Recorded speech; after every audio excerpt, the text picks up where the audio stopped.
Do you see the little robin?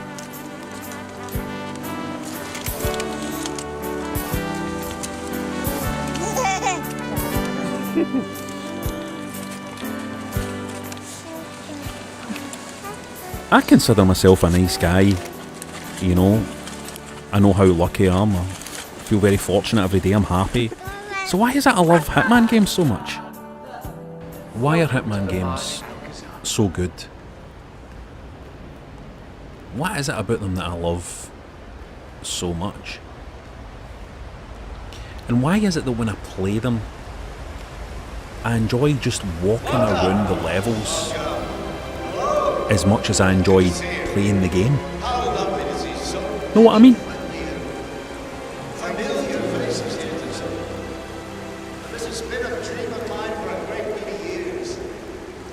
Hitman 3 starts in Dubai, a big fancy event in Dubai with lots of important people there. Hate spoiling this for you, but you skydive in at the start, climb in, change into your suit, cut about in this gorgeous big building.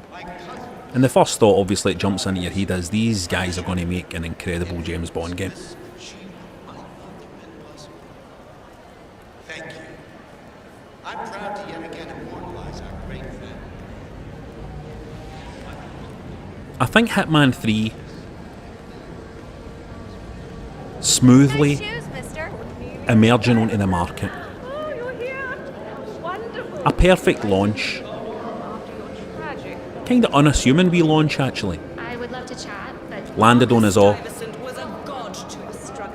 And I think it doing that when it did, just after the Cyberpunk debacle of last year, where that game was kicked out the door way too early, after a development team suffered for years trying to make it, came out and was a total shambles,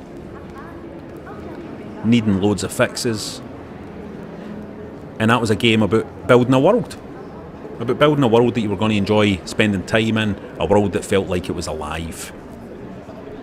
And yet, that world in Cyberpunk just felt like a facade. It was fake, didn't work, falling apart at the seams. Too ambitious, some people could say. Well, look at Hitman 3. enjoy the experience, sir. What makes Hitman 3 a best-in-class video game is that they understand what world building actually is supposed to be. It's not supposed to be about building the biggest place with the most people in it. It's supposed to be about building a believable place that feels like it's alive. 47. I would like to address the Providence partners directly. It's supposed to be about I building want them to know a world why that this you is can happening. immerse yourself in. And I have an idea, but it A requires world you that finding doesn't a feel map. like it's just hanging on a sugary peg and any wee stiff wind is going to make all the walls fall down.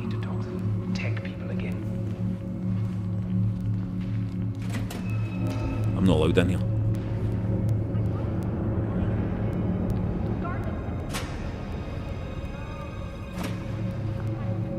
So I'll leave. Right there. That's Marcus Stuyvesant, Providence partner, self-entitled and arrogant little worm. See, the Hitman games Like much. are games where you He's done more understand the damage to the rules world than completely. you could dream. You understand what you can do and what you can't. You understand what you should do and what you must do. And you understand that there's a whole series of cause and effect things that you need to manipulate to make your plans come to fruition. You're not going to get surprised by stupid logic or You can enter whenever you're ready, sir. Just remind me again. poor AI or, again, that thing of somebody trying to build a world that impresses by its sheer scale but doesn't stand up to any scrutiny. The Hitman games stand up to scrutiny, and because they stand up to scrutiny and because the rule set of this game is so clearly defined, you can have so much fun with it. And that's really what the Hitman games are all about, weirdly, as kind of po-faced as they look on the surface. And it does look, at first glance, like a kind of po-faced, sorry, shouldn't have been in this private bar. No offense, but I hope I don't see you again. Oh, don't be silly. It looked kind of po-faced on the surface, but man, the games are just such Not bad at all. fun.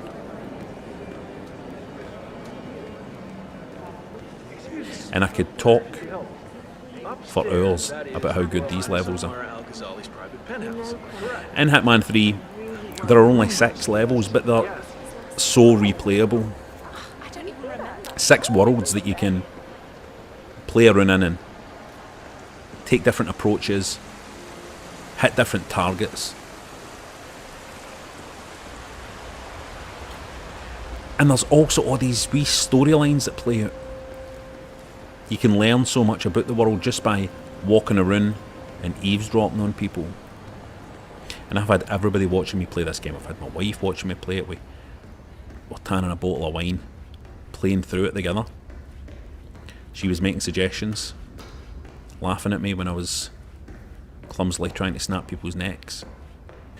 Maybe nowhere is the brilliance of Hitman 3 exhibited as much as when you're in here in this nightclub in Berlin. Let's walk back outside a wee sec. There's your bouncers on the door. What if I slipped you a little sweetener under the table? There's your queue of people trying to get in.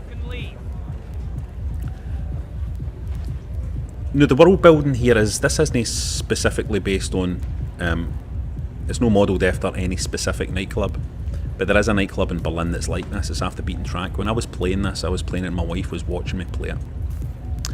And I said, well, I'm here in Berlin now.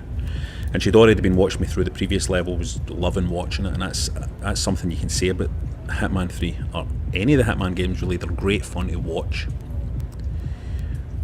And when this level started, you are on a road beside a petrol station, and then you need to go to this club that's off the beaten track. And before this even happened, I went, and this is before I knew it was even a nightclub level, I said to my wife, I'm in Berlin, I'm on this road, I've got to walk down here through the bushes to find, and my wife says to me,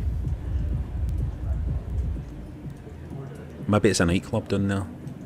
When I was in Berlin, there was this mad nightclub that was kind of like you had to just, the taxi would drop you off and then you would have to kind of walk down, and it was just like in the middle of nowhere. And down we walked, and there we were, in the nightclub. Which was amazing for her. Also really interesting for me as well. It was like interesting to see that kind of world building that works by the level just suggesting itself, like suggesting what its influences are. Hey, sorry to just bust into your incredibly long Hitman 3 review, but I had to talk to you about something. In my family, right, Hitman has become a bit of a thing in my family. Everybody loves watching it, like I've said, my wife, my daughters, everybody likes watching Daddy playing Hitman and making the ketchup come out of people's bodies. But one of the things we talk about a lot, I talk about particularly with my 3-year-old a lot, is how realistic it would be to be able to just sneak into a place and kill a guy without anybody spotting you or anybody seeing you.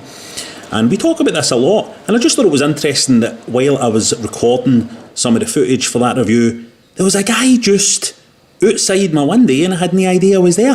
That guy could be Hitman. This guy, I'm talking about this guy. I'll show you him. I didn't even realise he was there. Did you notice him? That could, I mean, that's how he does it, right? I need to tell the wee.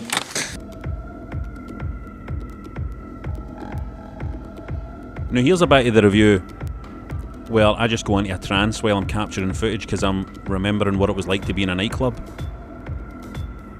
Also thinking about the fact that nightclubs might never exist again. Look at my face!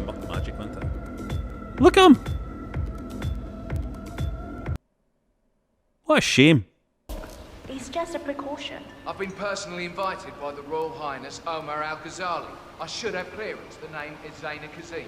Sir, I understand. But you can't Loads of keep without characters being just searched. mingling with each other in this world. Some of them instantly flagging themselves as arseholes that you want to knock out and steal their place. Come back if you want. I'll be waiting upstairs in the reception. Understood.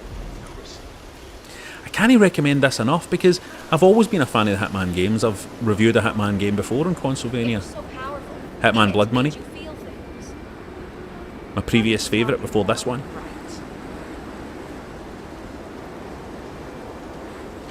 And I just feel this is like a lap of honour, this game. This is what I would call it. It's a lap of honour because it doesn't really reinvent what the Hitman games do. It just does what the Hitman games do so well and does it to a perfect shine. You are blowing cancer directly into my body. And you can, if you already own Hitman 1 and 2, this is a PlayStation 5 version of Hitman 3, it'll upgrade your old levels for you so you can play through them on one big set. It's an endless supply of beautiful, beautiful murder. What is your problem? You are sick. This guy's an asshole, by the way. Guy with the green shirt. Can't go that guy.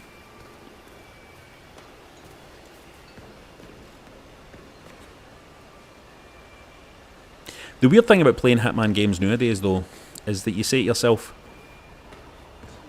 maybe I'll never be able to be in a place like this in real life anymore. Maybe this is how we do tourism in the future.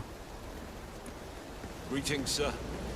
Maybe we're going to have to depend on developers like this to create these worlds for us to explore. Because I mean, when's the next time you're going to go to a big fancy hotel event in Dubai, mate? You can think about that. Think on that for a minute. When's the next time you're going to be able to do that? So there it is. Let's even get your fancy modern graphics and all of that. A game that doesn't really need it, but, you know, like I said, it makes the world you're spending time in just look so much nicer, doesn't it? So sore. Why's that? These shiny puddles and all that, it's beautiful, isn't it? Suddenly jumped up. Shiny baldy head. Man, I have loved the time I've spent playing Hitman 3, and I've still got so much left to do in this game. And I'm going to be playing through that beautiful selection box of all those other levels and stuff like that for a long, long time. I really suggest that you play this, if only just to remind yourself of what making a great game is meant to be all about. It's meant to be having a mastery over what you can do. Having a mastery over that. No being the kind of arsehole that over promises about what the world of your game is going to be like, how big it's going to be, how amazing it's going to be, how much it sprawls, how many characters there are, how many storylines there are. Just like, my God, just work out what you're capable of doing and do it brilliantly well. That's all anybody's asking. That's all anybody wants.